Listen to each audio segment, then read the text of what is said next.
Well, it finished honours even, but do you feel you did enough to take all 3 points today? No, we didn't, because I don't think we played well enough. We didn't impose ourselves on the game, especially first half. I think we grew in the game, into the game, and towards the end you felt, it's here for us to win. And we create two massive chances and two brilliant saves by the keeper. What didn't you like? What weren't you doing then?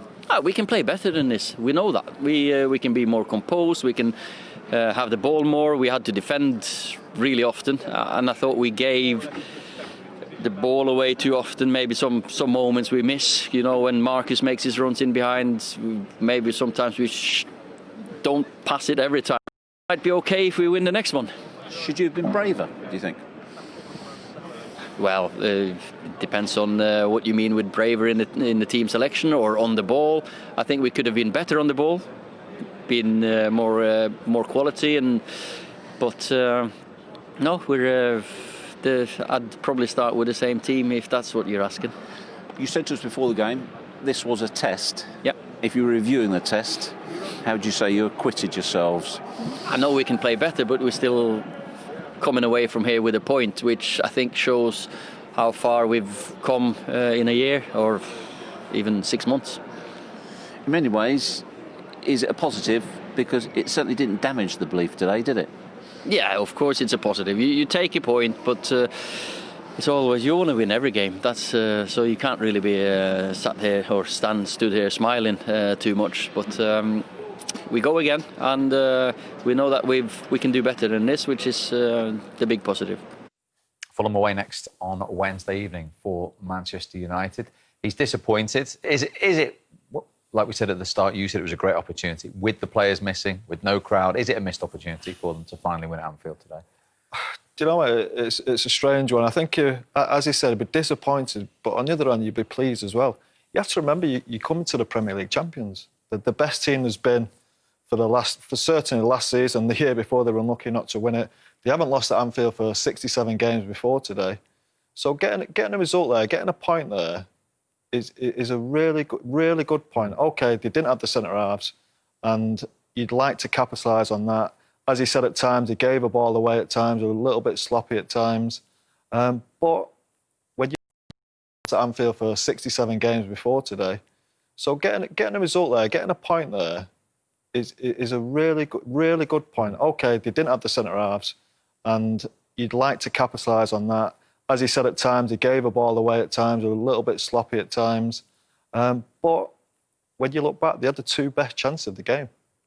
Limited Liverpool to hardly anything, really. You can think, I can't think of a clear-cut chance Liverpool had. And I wouldn't say that was United defending well. I think that was more Liverpool's inadequacy in creating chances and quality, lack of quality from them.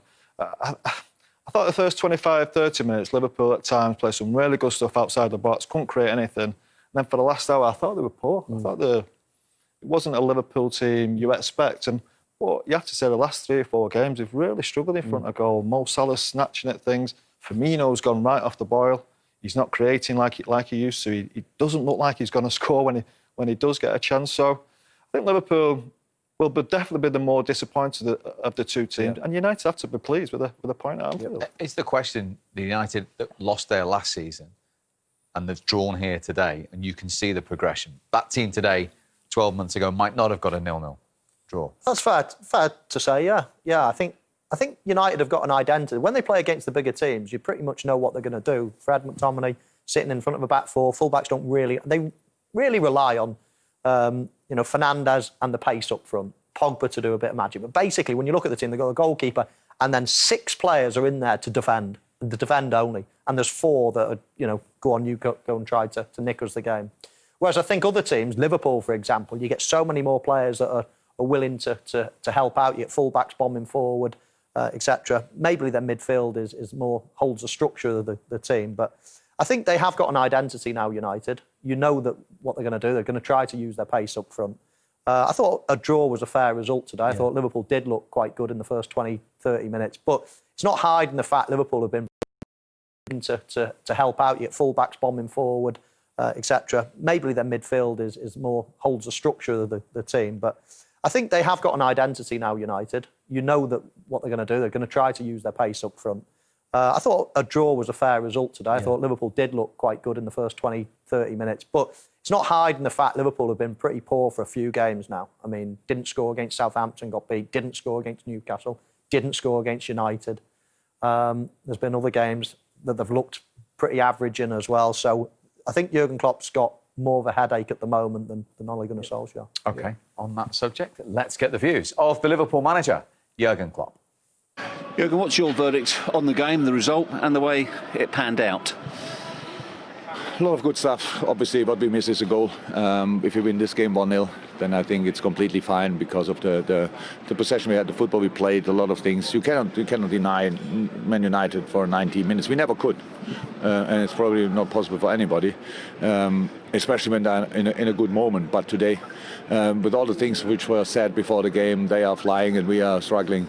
I think the boys played a really good game tonight, my boys, and against a good side, good organised side. But first half we played exceptionally well with the way we kept them under pressure. The counter press was great, the passing was good, positioning was good. We didn't score. So we know that's the most important thing in football. So we don't want to miss that, but we missed it in really good moments, really good football moments. Second half, the game got a little bit more open, but they had two big chances, I have to say, with Ali to make two really big saves. But how I said, you cannot deny them everything. But we had our big one as well, and again, we had to be dominant here. That's how it shows up very often against United as well. And with their counter-attacking threat they have, it's a tricky one. So we would have better used the chance in the first half. That would have helped the result especially, but the performance was good. Why do you think it is you're struggling for goals at the moment? There's no easy explanation. It's not like we're here or there, but it's just we always missed chances. We just had then another one which we used. It's a challenge. But how I said, I liked the game. It was I saw a lot of really good individual performances, a lot of really good, and the team performance was really good. And so that's how it is. 0-0, not the result we wanted, but the result we got, and now we keep on going. You say you like things. What about your two centre halves? Great. Were they as good as two orthodox centre halves? Yeah, and football-wise probably better. So it was look the way we played in the first half. It was really flexible, and you have two midfielders in the last line, so that helps in football moments. And so I'm really happy with how we did it. And yes, that was good. That was absolutely good. But in the end, we had to be good to get a point. I think we were good enough to get all three, but we didn't because we didn't score. Is it now a matter of just keep believing the goals will come and the results will come? Yeah, it's not like we sit at home and it's football, and we are not only since yesterday in football. So these moments, they happen. You have moments when you cannot explain why you score from all angles, like against Crystal Palace. So everything ended up in the back of the net, and the other moments. So you just have to do the right things. It's about creating. You have to create and create and create, and we will score 100%. Everyone knows it. It's just a bit annoying in between these two moments, not scoring and start to score again, that you have to talk constantly about it. But that's pretty much the only difference. So the rest is completely normal. And so, how's that? We keep going. Next goal's coming from, and Michael will probably tell you better. He's saying he's not worried. He's worried. He has to be worried with that performance over the last 3 or 4 games. Well, I'm reliably informed you once went 2 games without scoring in your career, Michael. So, to be honest, Steve, I wasn't worried about not scoring. I was worried about not creating. Look at that. 1 goal against West Brom. And, I mean, that was an awful performance. They hardly created a chance against West Brom at home. And then they haven't scored in the last 3. They are not creating many chances. Don't let anyone tell you that, wow, they're creating, but they're just not scoring at the moment. That is not what's happening. They are not creating chances. I can't look at Mo Salah and Firmino and Mane and say, wow, you all should have scored a couple today. I mean, they haven't had a kick in front of goal hardly. Now, they're getting into positions. That run of chances, run of moments where they're getting into a position to create a chance.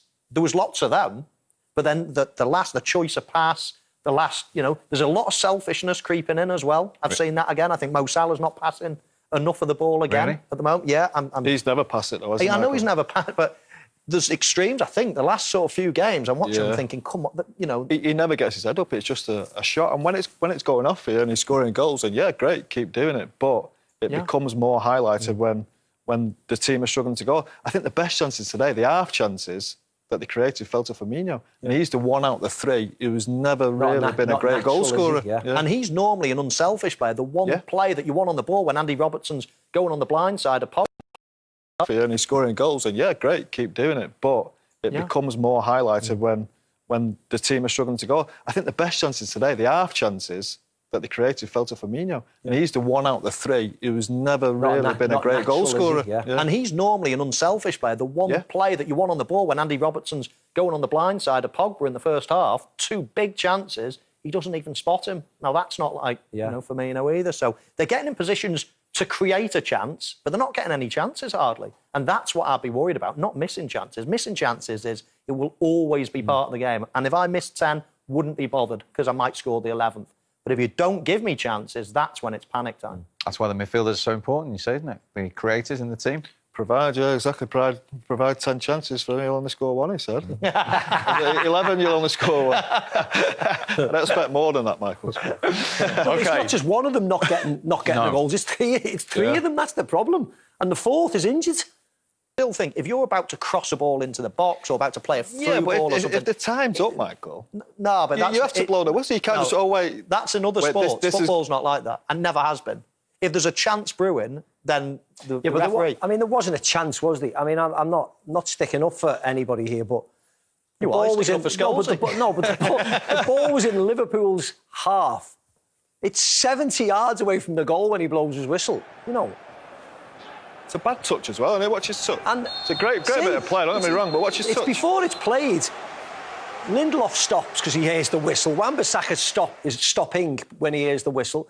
So, as far as I'm concerned, that's just a non-event. That you shouldn't even be mentioning that. You should be mentioning how bad the game was in the final third. I've got one final question to the viewer. Spot the double Premier League Golden Boot winner amongst my 3 guests. I am biased towards forward play, but I do think that football has always been, if there is a chance brewing, and I know what Macca says, the ball hasn't even left his foot, but you can see the referee's right by him. Surely he can see, that's about to be a chance, that. And I would have thought you'd leave it for 5-10 seconds. Normally, you don't get one on let's say it's a corner, for example, unless it's way over time. They normally let a corner come in and things like that. So I think over time you will see that referees, and I'm trying to keep my unbiased hat on, as an attacking player, normally referees let it go until the chance has fizzled out. OK. Paul's still not having it. We do know... Let's just play to Liverpool scoring. I think if it's one-on-one, you don't blow way over time. They normally let a corner come in and things like that. So I think over time you will see that referees, and I'm trying to keep my unbiased hat on, as an attacking player, normally referees let it go until the chance has fizzled out. OK. Paul's still not having it. We do know... Let's just play to Liverpool scoring. I think if it's one-on-one, you don't blow the whistle, but that scenario, I'm not even interested in that. Doesn't even... He was one-on-one, though. Yeah, he was 1-on-3. As Macca said, he probably would have missed. His finishing's not been the best lately. No, it's not the point. No, I stand by it. We're moving away from the real... Well, you guys, I'm trying to bring it back. You guys are continuing the debate. So, good, was it? Listen, Harry Maguire talked about the 2 best chances there that fell. Now, is that credit to Alisson, or are you a little bit disappointed United didn't put one of those away? The first one, probably credit to Alisson. It's a good stop with his feet. I'd still expect to score. What is he on the 6-yard box there? I still expect to score. That's one where Michael will probably tell you finishing-wise better. I think it's one where you go high, Michael, into the roof of the net. But Alisson, give him credit. He makes a good save, and look, he made 2 great saves. The other chance, Pogba, I think Pogba has to go low. He's hit it well, don't get me wrong, he's just smashed it, but it's high. I think anything low, it gives you a chance. It can go either side of him, it can go through his legs, it can ricochet off his legs. He slams it right into his body, which... I'm not saying it makes it easy for him, but Alisson, he won't really know too much about that. It's just really hit him rather than him saving it. He caught it really well, hasn't he? I mean, Alisson is just phenomenal. Best goalkeeper in the world, in my opinion. He makes, he rarely makes saves that you think, wow, that's unbelievable, but he does everything. So he never makes a mistake. He makes it hard for the attacker. You've got to finish it brilliantly well to score against him. That's probably the easiest thing to say. I thought Fernandez's chance. The problem with there is that you're in front of the near post. And when you're letting a ball come across your body, virtually impossible to get any power on it. Yeah. Unless you take it with your near leg and sweep with your left foot, you can get some power. But as soon as you let it go across your body, you almost immediately lose the power. But Scholes is right. If he could have lifted it, that might have been one alternative. OK, Cavani came on and he was on the shoulder of a defender when Rashford went on a run. You were out of your seat at the time. Why? What should have happened here, Paul? I thought I should have played him in. I think at one point during it, I think Fabinho does well to actually hold the position, but he's there now. That's the time to play him in. It was a great opportunity. OK, Cavani came on and he was on the shoulder of a defender when Rashford went on a run. You were out of your seat at the time. Why? What should have happened here, Paul? I thought I should have played him in. I think at one point during it, I think Fabinho does well to actually hold the position, but he's there now. That's the time to play him in. It was a great opportunity. I don't think he was ever going to get round Henderson, who was getting back in. Cavani's reaction, can't you? Fabinho does great, and Cavani, look, he's holding him up there. I think Fabinho does well. That's the time now to pass him in. He's clean through, and with Cavani's pedigree and his record, you wouldn't expect him to score because he's a top-class keeper, of course, but he'd have a great chance of scoring. Or even slow himself up. If he wasn't thinking about putting Cavani in, he needed to straighten himself up and wait for Pogba to come, because Robertson had come across. But in the end, he didn't do either. He just ran and kept on running out over to the corner flag, isn't he? So, I think it was just very indicative of today's performance. They got into really good positions, and that final ball, if it didn't just drop to somebody's feet, there was just a real lack of quality in both teams today.